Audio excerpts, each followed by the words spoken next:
Chers téléspectateurs, bonjour et bienvenue à cette émission qui vous parle et qui vous montre des parcours qui vous inspirent. Je suis votre Rachel Atosha et aujourd'hui j'ai un immense plaisir de recevoir pour vous un acteur politique, Nakombo ya Fabrice Yémé, Fabrice Yémé, avec qui nous allons essayer de parler un tout petit peu politique, mais nous allons rester dans la société. Pourquoi?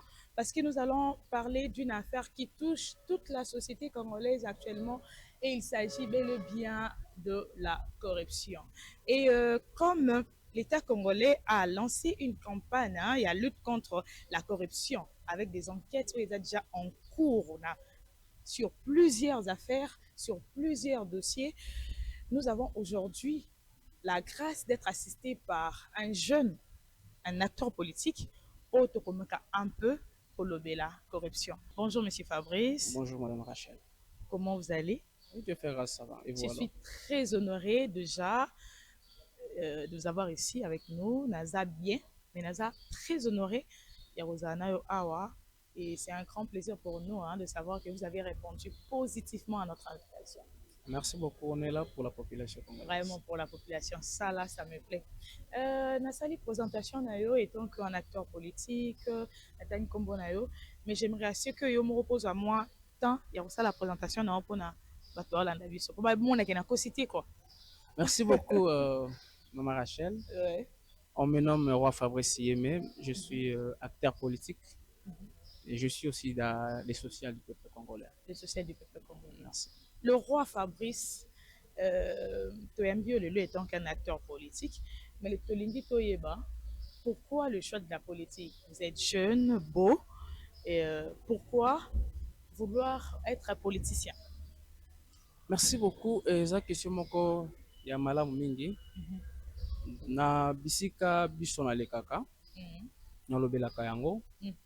Tango tobandaki kokola nazalaki na ba ambition ya kokamba kaka baninga na ngai et puis ya kosala mwa misala mike mike ya nzela nde pesaki ngai posa wana ke okoma na prise ya ba décision na mboko esengi oleka par politique.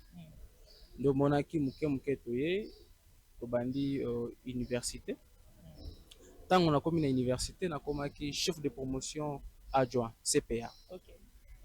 Epesi ngai gu na bibo nde nazalaki koreve un jour nakoma mpe mokonzi na bana mpe kokamba bato na ndenge ya malamu eno ya kodetourne bato. Okay. Komaki CPA, après nakomi CP, nakomi na membre ya coordination estudiantine na université de Kinshasa. Nde epesi ngai posa wana vraiment ya kokota na politiki mpo nazala serviteur ya peuple congolais. Voilà. Olobi tango bandi kokolo ozalaki na tendance ya kokamba bato bandi koluka comment diriger tout ça et puis tant on a conscience on comprendre que seule manière ya diriger na mboka na biso il faut passer par la politique. Mais ngai maman na nga nda ngai soki nazokosa eza o déranger na classe aussi punition mais yo bandi ko inventer le mot pour beta ote andolo ba yo za na politique moi na o donc on s'attend que soki ba lo be la politique tozomona lokuta Est-ce que ça quitté parce que vous allez qui est un bon menteur? Donc, il faut que perfectionner en politique. Bon, mama naza koyebisa yo eza na bato ebele oyo balobaka ete politiki eza lokuta. Ouais. Or politiki eza lokuta te. Kosala politiki eza kozwa pifo ya kozala moumbu ya bato eno kozala lokuta. Tango biso tondimi kosala politiki, tondimi ete tozala baumbu ya population. Exemple lokola ba ndeko na biso ba ministre totia lokola président Fachi Beton que je salue. Président de la République ndenge aza wana aza kosala politique, c'est un grand politicien mboka o. Ndenge aza ko travailler pour na population. Tango nyonso butu moya aza kolala te. Koluka ete population na ye ya Congo ezala na kimia. Nde yango ndengaka politique. Mais bela bato bakoma politique lokuta pona nini? Tango biso ba acteur politique tokitaka na terrain. Kosala ba campagne topesaka ba promesse oyo ezalaka tango mosusu ekosima tango mosusu ekosima te. Tango pesi bato promesse ndenge eza boye po ya njili bukani da 3 semaines azwa kotongela bino po ya njili, mais ozongi esika misolo ezali okuti misolo eza te 3 semaines eli 4 semaines eleki osali po wana te. Tango koya bato bakoloba nini? Oza lokuta politique na bino eza lokuta ezalaka politique eza na français balobi la gestion d'une cité. Nde yango wana bengaka en politique. Et mais non pourquoi donner une promesse tant que une assurance te que bon ezali? Couper sa promesse on eza pona ko emballer batou. Nyon so ezaka na kati ya mensonge. Tant que toza na précision te mais tozo promettre. Nde yango wana eza na biloko oyo biso bayi politique tokoki ko éviter. Tango oza na eloko te ko promettre moto te ke ndenge eza boyaka lobi na kopesa yo mbongo. Tango mbongo eza promettre moto ke yaka lobi na kopesa mbongo osasire ke non mbongo eza oza na facilité ya kozwa mbongo wana pe ya kopesa ndeko. Parce que soko promettre moto pesa eloko lobi aye azuite akomona nani akomona lokuta et plusieurs fois bana kobeta masolo na nzela mwana mobali wana za lokuta ba promesse na ye a réaliser ka yango nde mabe eza na esika wana bato nyonso bakome politique eza lokuta bokosaka biso boyaka bolobi boke voilà un peu. Donc bandeko na ngai politique ba expliquer biso que eza ba problème oyo bakutana nango bakoki ko promettre avec assurance carozelo boye na kosala pont na kosala nzela maki akutana ba réalité mosusu esali que asala ngo te na délai apesaki. Donc essayons désormais de comprendre bandeko na biso pour la biso politique pour ne pas que bazala toujours ba menteur. Roi Fabrice, merci déjà pour la lumière. Lelo tolito lobela comment faire pour avoir une politique sans corruption na kati ya mboka la biso, parce que la corruption, de se rendre compte que c'est ce qui tue notre politique. Et puis nous dépendons de notre politique. Nous dépendons de notre État. Et notre État est symbolisé plutôt que représenter politique na biso. Juste eloko eyaki ko la musabiso tant que l'État congolais a lancé campagne de lutte contre la corruption. Puis a déjà enquête sur plusieurs dossiers. Des toi qui ko la muka to so lango na yo. Mais avant to kota na mozindo ya thème na biso alelo avec qui nous avons affaire aujourd'hui. Roi Fabrice mais o lobela biso d'une manière large na parcours na yo et bandaki ndenge nini olaleka ko lamuki ndenge lobi okomi CP après lobosa la politique oye obando lobela na ba émission betela biso no parcours na yo masolo na yo ya politique kino mokolo lelo. Merci beaucoup madame Atosha Rachel na kopesa ngai opportunité oyo kolobela bayi congolais bete bango lisolo na maso na kobana koloba ete mutu na mutu aza na oyo tobengaka destin. Okay. Un jour yo botamaki oyebaki te que un jour okoma journaliste, mais eloko nzambe atia kati na yo petit à petit ekobana kozwa baide mpe ekobana koevolue. Ngai nalobaka yango makila na ngai ezali makila ya politique. Okay. Po tondima kosala politique tango tozalaki na kokende mwana exemple moke avant nakota wana nasilisi nazwi diplôme nabwaki kocontinue université.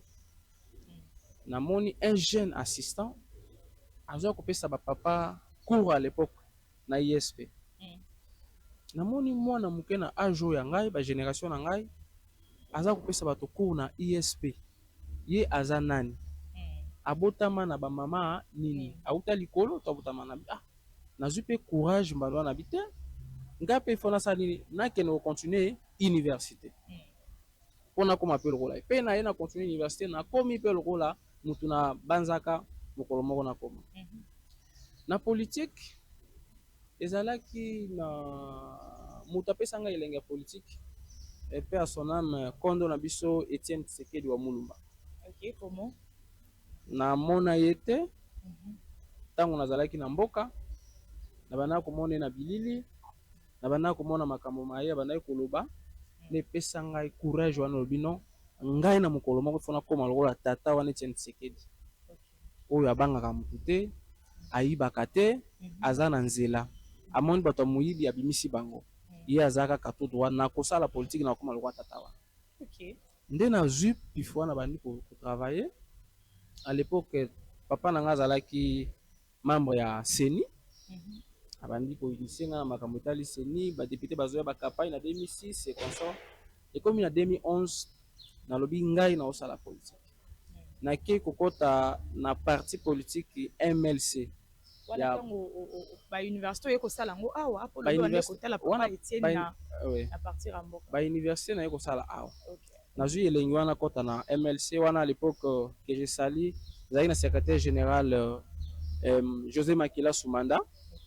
Nazwi courage wana kota na MLC tango bemba bana ko yape bemba pe espéraki biso akoti na MLC. Tango na koti na MLC nazwi mwangonga tango siko na ye siko Kinshasa pona 2011 ezaki élection na ngai liboso na voter na votaki Etienne Tshisekedi wa Mulumba po azali lokola idole na ngai. Comment déjà 2011 wana to calculer âge na banda ko vite fait alors azalaki lokola idole na ngai na kende ko voter tango na yeso Kinshasa kotanga na bino nazokota na IDPS akoti na IDPS na bandi politique na IDPS ono longo MLC alongo MLC nayebi biso IDPS eza école moko ya formation ya politique ya malamu bakosa biso te toyoka biloko bandeko na biso basalaka na nzela te. IDPS eza école ya formation na bandi IDPS oyo naza kosalue ba camarade na ngai ya Atene IDPS Niki nazwi mpe bafonction na IDPS na selile ya Ngomba Kikusa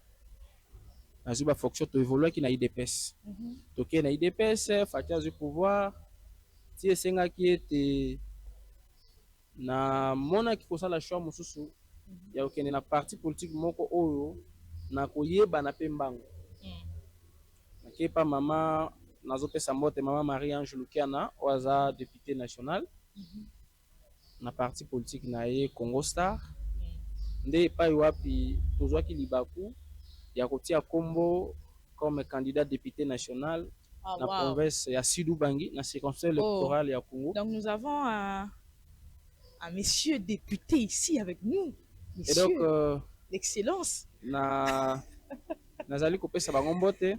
OK. Na pe confiance bapesaki biso na 2023 malgré esimbaki te ntango nake na continuer totambolaki na bango bien na place nyonso mabe ezangaka te ntango totamboli amonaki ete ekokoka te après baélection nakataki na ngai naye koya na parti politique ya mwana mboka Gaston Fumuchamba Lepandangila oyo azali moko ya baautorité morale nabengaka autorité morale ya bakongolais nyonso mpona nini parti na génération 4 ezali kokamba bangala ezali kozwa bangala baluba bakongo baswahili donc Congo mobimba donc yaza autorité ya bakongolais baso nde na parti politique na ye tozali koévolue oyo kani nazali moko ya bahaut cadre ya parti naza kookipe poste ya secrétaire administratif ya parti politique génération 4 nde epai wapi tozali kozwa mateya tozali kozwa baexemple malamu ya bonne gouvernance ya mboka oyo. Voilà un peu en quelque sorte, maman, en quelques lignes, moi parcours dans la politique, mais bah monsieur Souana, ce qui n'a pas loba, tokola la pose à ébélé. En tout cas, dans mon parcours, il y a un acteur politique avant tout les cas, dans parcours avant toutes les étapes. En parlant de l'UDPS, je tiens à saluer les coordonnateurs. Il y a Saba Base, hein, Docteur Noël. En tout cas, Docteur Noël, papa, toutes mes salutations à vous. Et bana UDPS nyonso, bana UDPS Tshisekedi, bambote nanga nyonso, et comme la bino. Et puis je salue aussi avec tout respect, de tout cœur, avec tout amour et toute tendresse, président Nabiso, président national, Gaston Fumu Tchamba. Vraiment, papa. Mon Fongolingela, mon Lakisi. Toutes mes salutations à vous aussi. Que Dieu vous protège et qu'il vous bénisse abondamment. Wafa, Nazongi et Panayo Lisusu. Durant parcours na Moulai, et le redit au zui, pour ne pas dire qu'au iba. Et le redit au zui, na ba bisika moko oleki, où est sali roi Fabrice Ozalelo, et sur le point positif, pour ne pas parler de la négativité. Et le redit au hérité, na ba bisika nyonso oleki. Eloko ya liboso ya motuya na mokili oyo eza mbongo te. Eza kozwa bwanya. Walobaka sagesse na intelligence na expérience. Na ba parti politique nyonso na tamboli mabe ezangaka te malamu peza, mais nazwi quand même ba expérience na ba bonne manière ya kosala makambo oyo lobi ntango tokozala na gestion ya ba chose publique tokomeka kosala oyo tozwi comme ba formation idéologique ya ba parti politique oyo tosili kolela. Ok, mais chaque acteur politique a sa particularité. Tolobeli papa Gaston Fumutiamba a tolobi ke ye particularité na ezali ya osangsa bana Congo mobimba, Bangala, Baswahili, Baluba, Bakongo. Yo étant qu'un acteur politique par rapport à refréquenter ba milieu politique non so fréquenté, particularité na yo linga ko bimisa ezani un style, particularité, vision na yo te loko no moko boye koko opesa na ki roi Fabrice na ezani. Bon, soki eza na particularité ya ko sala nga na ninga kaka bomoko ntango na kokoma na kolinga ete bakongolais baso bazala esika moko balia ensemble tolongola tribalisme tozongela ndenge tozalaki na epoke ya tata Mobutu. Tozalaki kongomani ya Kasai akokende kofanda na Équateur aza epa na ye, kongomani ya Équateur akokende kofanda na Maniema aza epa na ye. Tolingaka tozwa biloko wana epuis nasambelaki nzambe makasi ndenge akutanisi ngai na mwana mboka Gaston Fumutiamba oyo na ye toza kopartage ba même idéologie, ba même vision, ba même idée, ndomoni ke tokangani esika moko tosimbani makambo aza koleka bien. Donc yo okolinga au faire trôner l'unité et sa particularité. En tout cas, c'est un très beau projet, nous encourageons. Mais roi Fabrice Todingis Kotokota na maman na likambo na biso ezali bongo sur la corruption. L'État congolais a lancé déjà campagne. Ce qui va lancer campagne, c'est que va sentir mon pépé, il y a corruption na katia l'État na biso. Yango tolingi moi toyeba étant un acteur politique na parcours na ya moulayi na munene ba parti muso bombeli biso tolingi toyeba selon vous lorsque nous parlons de la corruption dans notre politique la politique de la RDC, qu'est-ce qui peut être considéré comme corruption? Tant tozolobela corruption corruption lutte contre la corruption nini na kati ya RDC na mboka na biso nini tokoki o considérer lokola corruption nini kokoza la corruption te? Merci pour la question. Là, je salue d'abord l'initiative ya mokonzi ya mboka Félix Tshisekedi na lobaka yango na ndenge ntango akomi na pouvoir ayoki prédécesseur na ye Kabila lobi na réussir te na regretter kosala eloko moko na réussir te kobongola congolais. Oui. Nde mokonzi ya mboka moni bongo alobi no ngai mpona tia nameka kobongola congolais. Atie coordination ya changement ya mentalité epai wapi nazwaki libaku ya kokutana na coordonnateur Pierre Kangoudia, Jacques si c'est Jacques Kangoudia. Tosololaki na ye, il est pasteur. Namekaki kokende na bureau na bango zalaki na Sarkas na boulevard du 30 juin. Place ikani état psychologue parce que na silisi classe na psychologue. OK. Ko consulter biso koyeba comment tokoki ko pesa ba makanisi ete mentalité ya Kongomani ekoka kobongwana. Tokendaki tomekaki kolobela na komprenaki te esika nafingi bato te esika oyo bato ya mayele bazali baza kopesa basolution mpona mboka etombwama. Bato bazali wana soki baza na compétence wana te basalaka kobengana baoyo ya mayele balongwa mpo mboka esala nini baetufe mpo mboka ekende na nsima. Ezalaki na ntina monene. Oyebi ete na mboka oyo soki ozali na bomoto oyebi ke moyibi eza mabe ntango nayibi eske ozokanisaka ndenge oyibi 10 000 wana bakongomani mosusu bazolela bandeko na biso ya este baza kolela baza kozanga misolo mais yo préféré oyiba misolo mpona yo moko na famille no mais kongomani mobimba asouffre eza malamu te. La corruption eza eloko nyonso omoi lokwa ndenge nayebi naye na chaîne ya télévision nabi mama nakoloba eloko moko boye soit nakofinga mokonzi x mais eleka na chaîne ya télévision yo boyebi te nga na chaîne yanga télévision bafingaka te na bino mama nazofinga nzela fanda kimia naye nazwi mbongo na mosusu 10 000 $ na fini yo yo ozwi otiki buzobe esali nini eleki parce que napesi yo na corrople napesi yo mbongo. Toza komona bandeko na biso baroulage na nzela mutuka ozotambola na mutuka leta apesi mibeko bosomba mikanda mais roulage akangi azoyebisa yo solola pesa quelque chose yo mpe opesi ye quelque chose ntango mosusu kuna na olinga kofuta 100 000 francs congolais mais a opesi 50 000 ozongi lobi susu bakangi opesi 50 000 pendant une semaine bazokanga ozokorople kaka mpo olekaka olekaka estce oza na bomoto o moto mpenza ntango bakangi yo okosala nini okozonga mikanda bafutaka wapi ono bafuta na banke tokende soit otiki mutuka ozwi mbongo ofuti mikanda na banke ntango ofuti na banke oyo retire mutuka okomi na assurance ya kotambola tawa mais effet tozopesa na biso bato tozopesa na bato baosenga biso tozokoma ndima mboka ekodevelope ndenge nini estce misolo wana ekota na kese ya leta mais toza koboma mboka lelo ekomi mpo okende ozwa mosala il faut lekrepa moto moko boye opesi ye mbongo apesi autorisation CV na yo soki abalingi ezalaki ya pasoli abalingi azwi CV na yo koti sipo ozwa mosala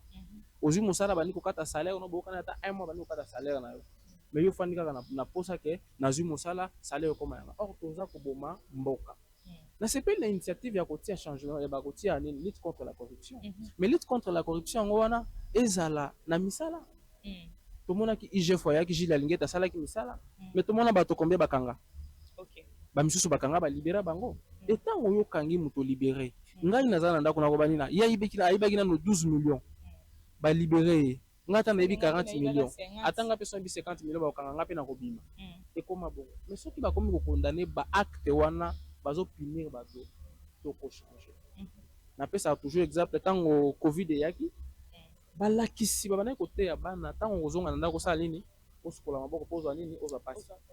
C'est comme ça la lutte contre la corruption esengi ekota na baeglise ekota na bauniversité ekota na baekole ekota na secteur nyonso na kosenga na mokonzi ya mboka na coordonnateur batie mpo na lutte contre la corruption abenga bapaster nyonso abengi baenseignant abengi bana parce que na bapapa na biso éducation bakopesa biso ntango ndatana na bino mwana nanga moyibi ezali mabe mwana koyoka koyiba te ntango na classe toza koteya bana ke koyiba eza mabe bana ntango bakokola bakoyiba te mais ntango biso tozoteya bango te toye kaka lutte contre la corruption toleki na nzela tosali baenquête totie babashe ça ne suffit pas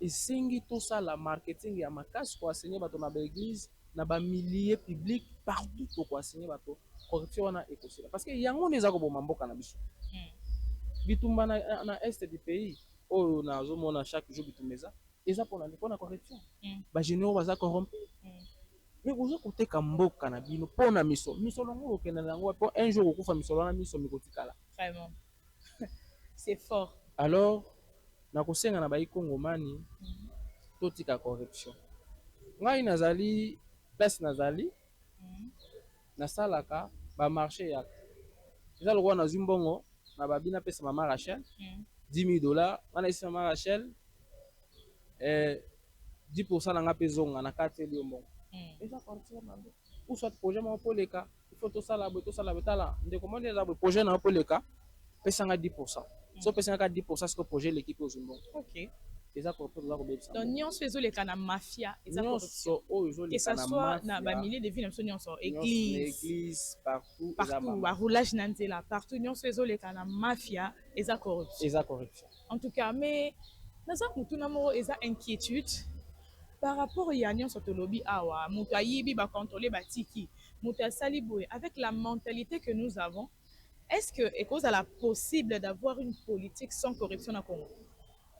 eza possible ngai namonaka impossible te parce que même la bible dit na nzambe nyonso eza possible. Ok. eza impossible te tochanger nyonso na Congo. Si aujourd'hui toza na président de la république oyo alingi développement aza entouré na babonne personne, je crois que makambo nyonso décision kozwama na minute esili parce que l'état basakanaka na l'état te. L'état lelo oyo décider abengana bato nyonso na Kinshasa da 48 heures mutu nyonso akokite Kinshasa parce que l'état a vu décision. Mais ces décisions là ezalaka ba décision moko sérieuse te. Eza ba décision moko boye bafandi balamuki bazuka ka décision dans quelques jours bameki kosala bamondi babouge ntango bato mo bakorevendiquer bazwi bakati parce que c'est tout un système. Mpona kodeboulone système wana esengi kaka na mokonzi ya mboka ye moko azwa décision. Ok.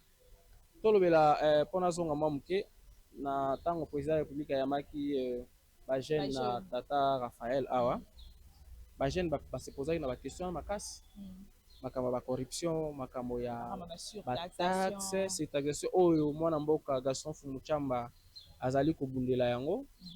Mokonzi ya mboka alobi makambo ya taxe wana ekomi kolekela ngai. J'étais surpris ya koyoka yango na respect nyonso to naza na mokonzi ya mboka.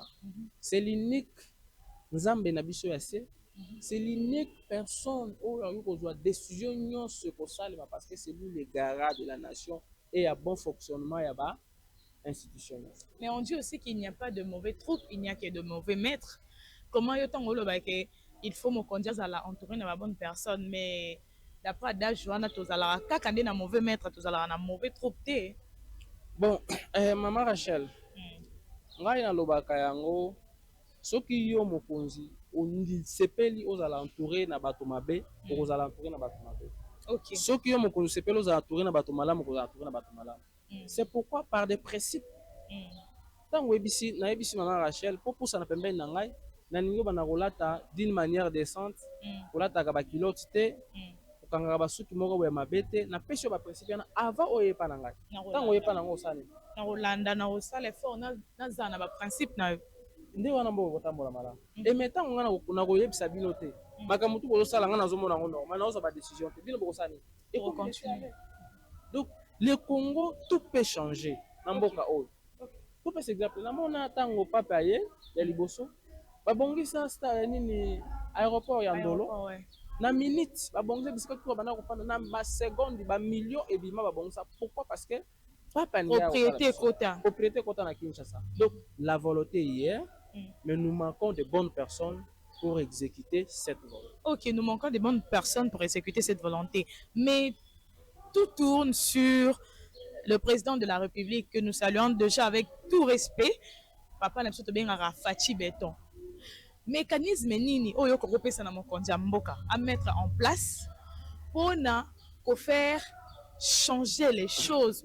Restons sur la corruption. Ba mécanisme nini oyo proposer na mokonzi ya mboka à mettre en place pour kosilisa définitivement phénomène corruption.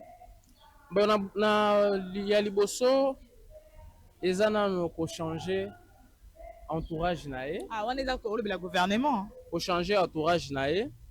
Ko changer eza guerre ya génération te mais batata owana basali mingi bayebi ndenge nini bayibaka.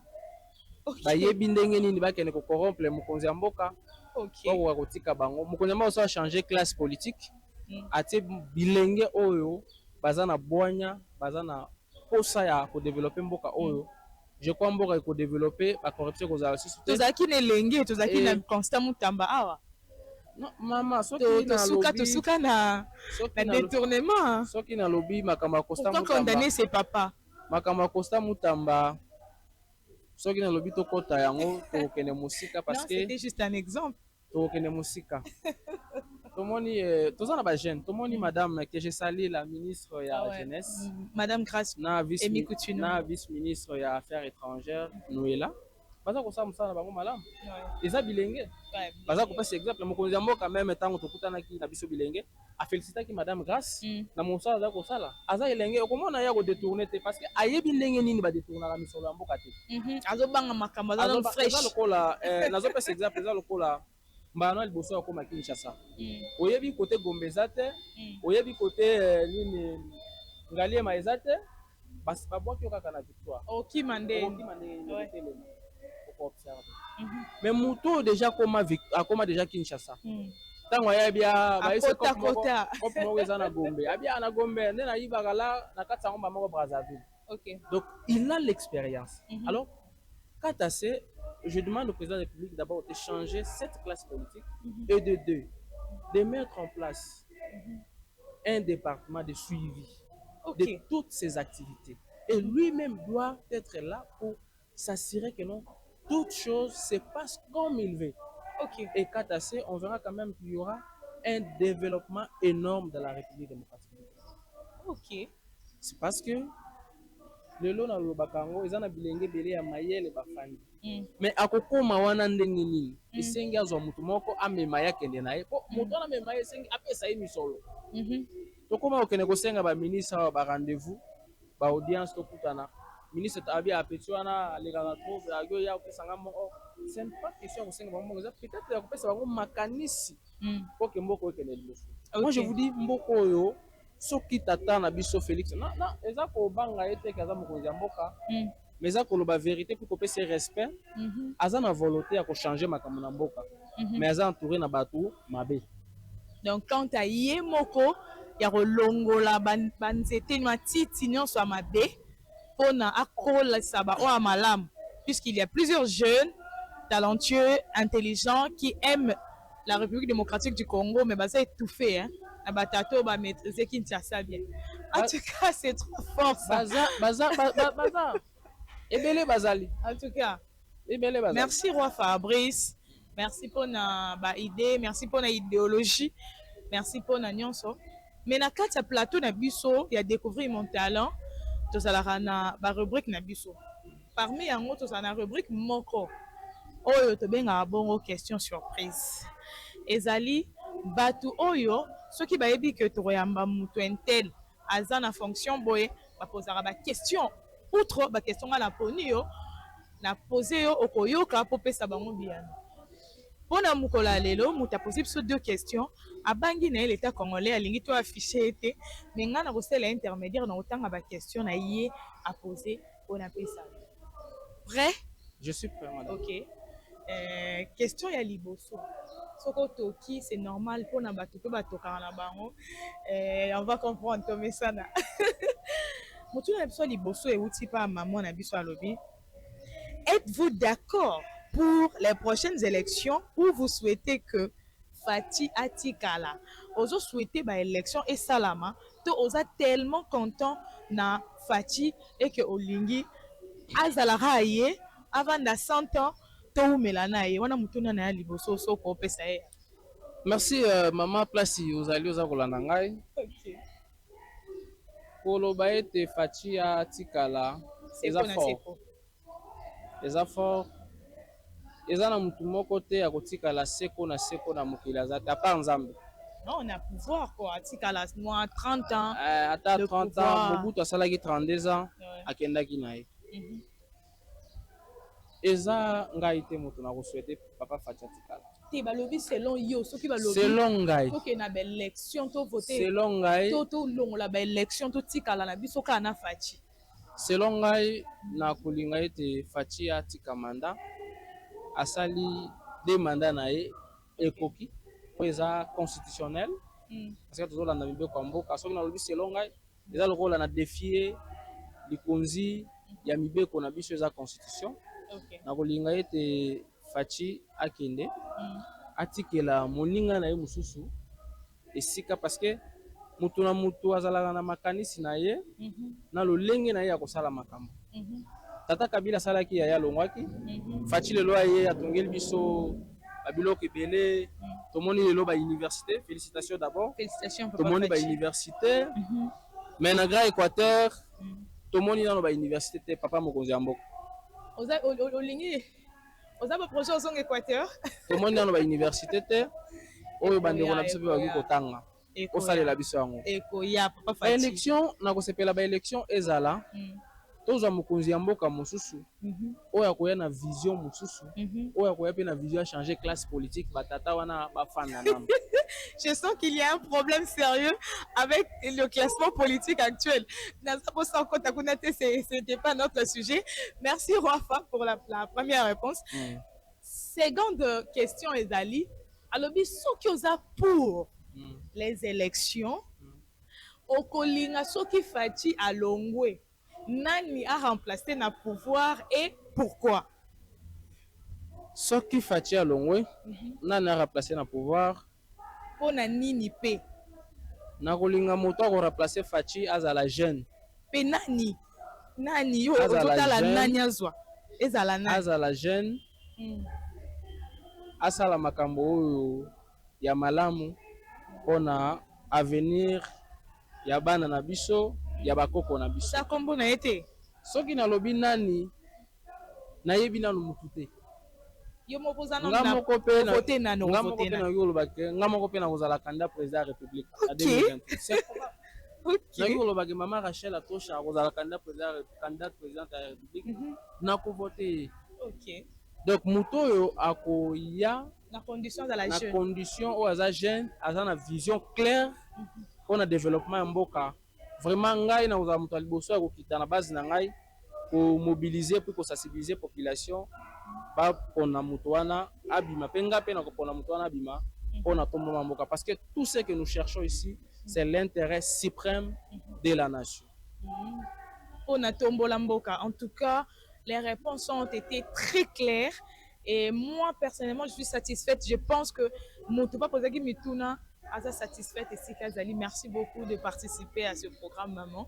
Et Rafa, je pense que to solo l'union so to pesi ba mécanisme to l'opinion so et nous chutons déjà to komana suka quelque chose à adresser aux téléspectateurs, un programme par rapport à parti politique G4 parce que actuellement aux anakati G4 une annonce ou quelque chose de ce genre.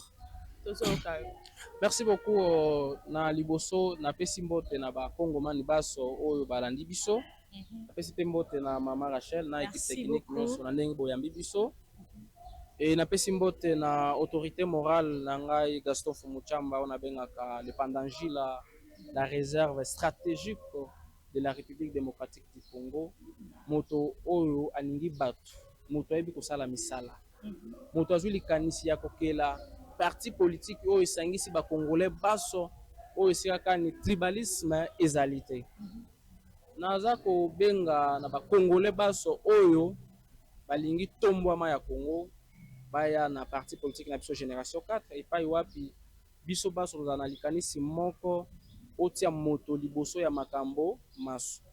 Tia moto liboso ya mbongo, tia moto liboso ya mapango, tia moto liboso ya musala, considérer ndeko na yo. Parce que tant on considère ndeko na yo, oza ko considérer société, oza ko considérer Congo démocratique. Ba Congolais baso baya kokota na parti politique.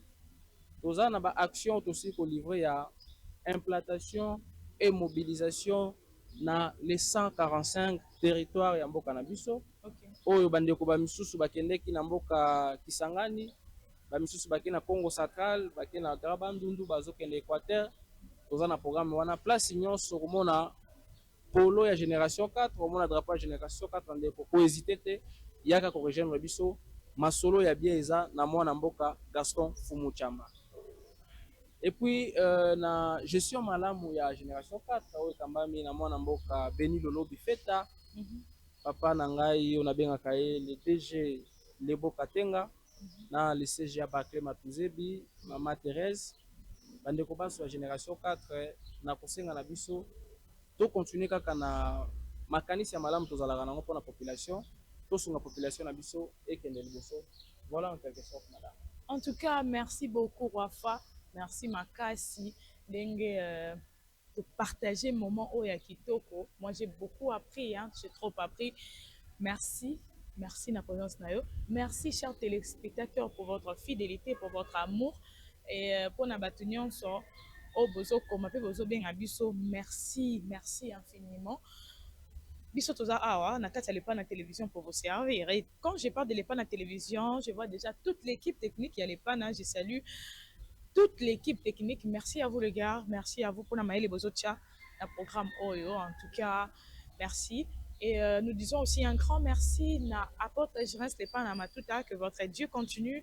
Il y a Kopambo la paix Koba Teleona Libota na Omodimba.